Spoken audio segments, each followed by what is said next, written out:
my loves. Welcome back to my channel, or welcome to my channel if you are new here. Hi, hello, my name is Loey, and today we are talking about the Devil's Toy Box, a supposed cursed, abandoned, haunted house type of attraction at a long forgotten and abandoned Halloween haunt style park that has brought so many people so much misfortune, misery, and really terrible fates. I don't even necessarily know how to explain this, so I hope I'm doing a good job in that kind of like teaser intro.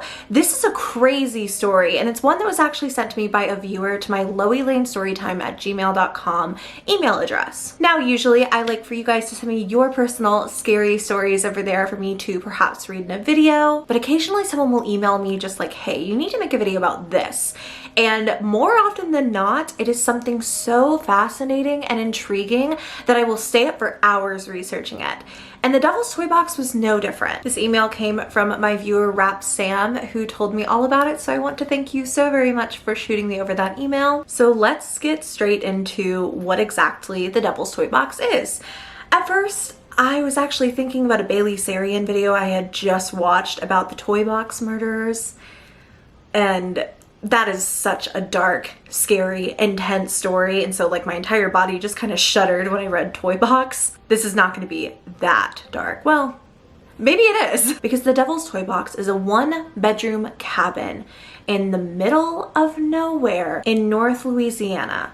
Some people have put it roughly 3 hours outside of New Orleans, some people close to Alexandria, some people claim it's in a town called Leesville. I'm not too terribly familiar with Louisiana. Maybe if you are, you kind of know those locations. But wherever it is that it might be, the Devil's Toy Box is a one-bedroom cabin. As I already said, it's just one room, and the entire thing is filled with mirrors. The floors are mirrors, the walls are mirrors, the ceiling is mirrors. There are no windows and only one single door to let you in and out. Obviously, this causes the mirrors to reflect you and themselves just like endlessly into oblivion. And supposedly anyone who goes into the Devil's Toy Box ends up going crazy before they can get back out. I guess that is because of the millions and millions of reflections of yourself, and people just slowly start to lose their minds.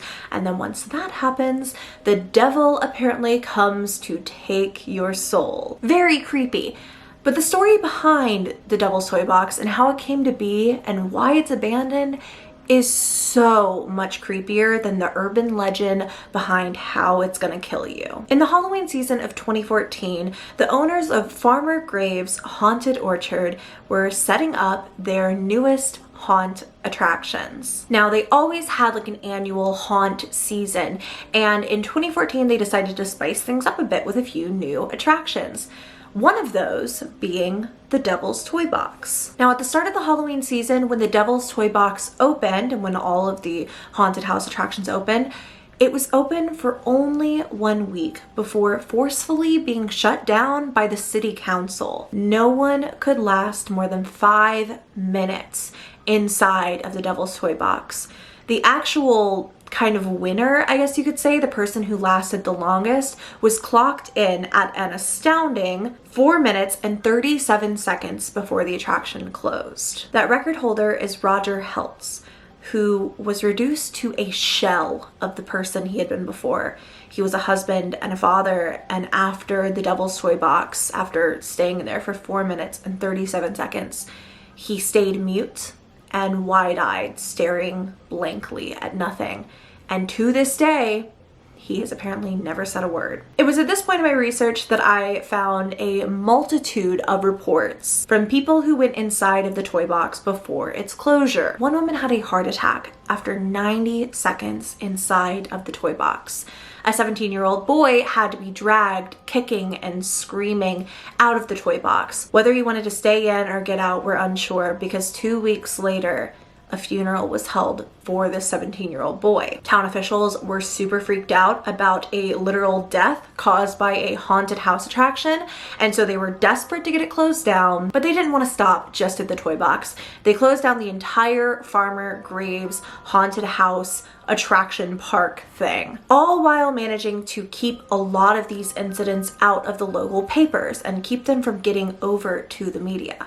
Can you imagine how widely spread this would have been, especially back in 2014? When was the year that we dealt with the killer clowns? I don't remember, but I feel like they would have been in the Devil's Toy Box, you know, or like at least waiting outside or something. The Haunted Orchard was owned by Will and Darlene Sawyer, and they were livid when their attraction was deemed to be shut down. In, I guess, like retaliation/rebellion against this decision, Will and Darlene left Farmer Graves mostly untouched, like just kind of padlocked things and abandoned it all, which does make sense. I feel like if you're running this kind of thing and suddenly you're told, okay, you gotta get out of town, like you can't do this here anymore. I can understand, like, I guess just kind of leaving it there, and I can't imagine anyone who would have wanted to buy the property. While they did kind of leave the property to rot, the story of the Devil's Toy Box simply could not be slowed down, and so tourists and locals alike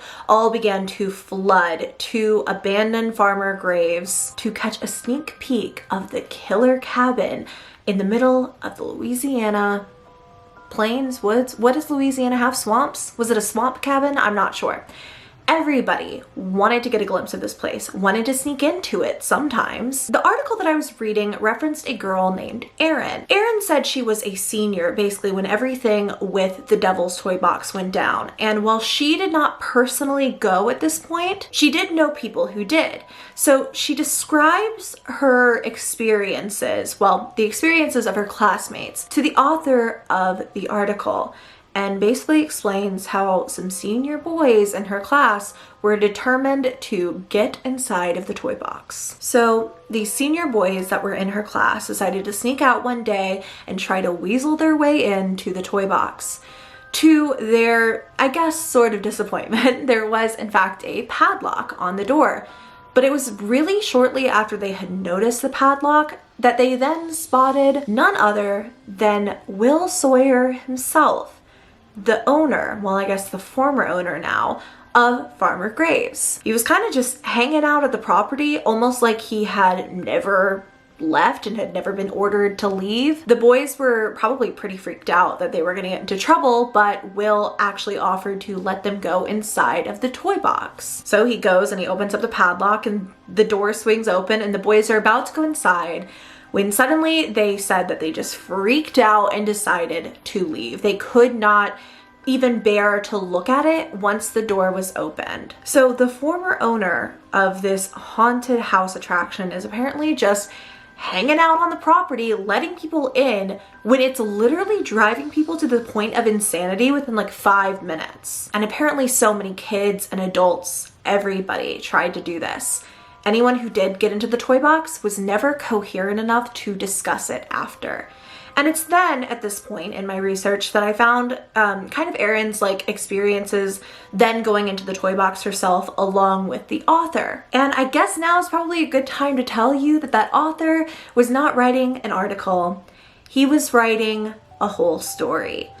This myth of the Devil's Toy Box has spread far and wide, originating actually as a story on Reddit No Sleep. So the big reveal, none of that was actually real and none of it happened. At first, because my subscriber had basically sent me this story and been like, listen, I have heard about this like urban legend myth in Louisiana, like you have to talk about this. And even she didn't realize that this all originated from the work of an author, like a storyteller.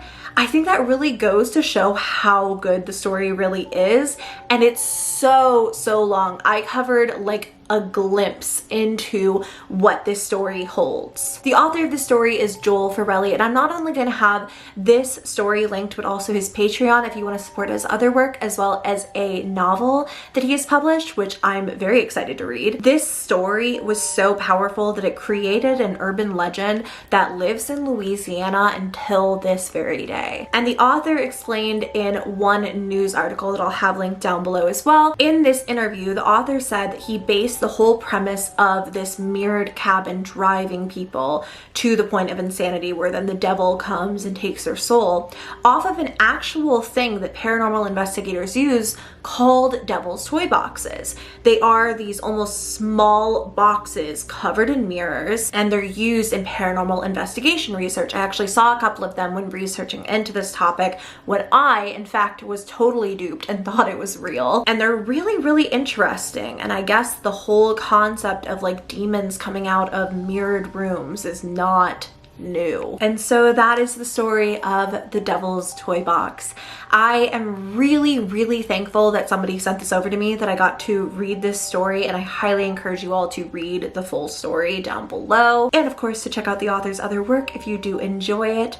I am really excited to have been able to look into this. Like I was saying, it's really cool. It was really interesting to almost be like duped into being just petrified, telling my mom and my stepdad, like, this is the craziest story you've ever heard. Have you heard of the Devil's Toy Box? And then to have to like kind of slink back a few hours later and be like, hey, it's fiction.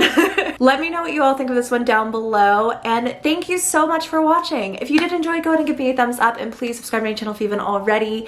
If you did not already catch it, yesterday I posted my first members only YouTube video. If you're not a member of my channel, you can become one by hitting that little join button. It should be next to the subscribe button. It sometimes is weird on mobile, so you may have to do it on desktop, but we are going to be talking about some fun and spooky things in that members only video. So if you are a member, I just wanted to make sure you didn't miss it. And if you want to become a member and support my channel, then that would be amazing. But otherwise, thank you so much for watching. Give the video a thumbs up if you did enjoy it. Subscribe to my channel if you haven't already. I love you very, very much, and I will see you in my next video. Bye.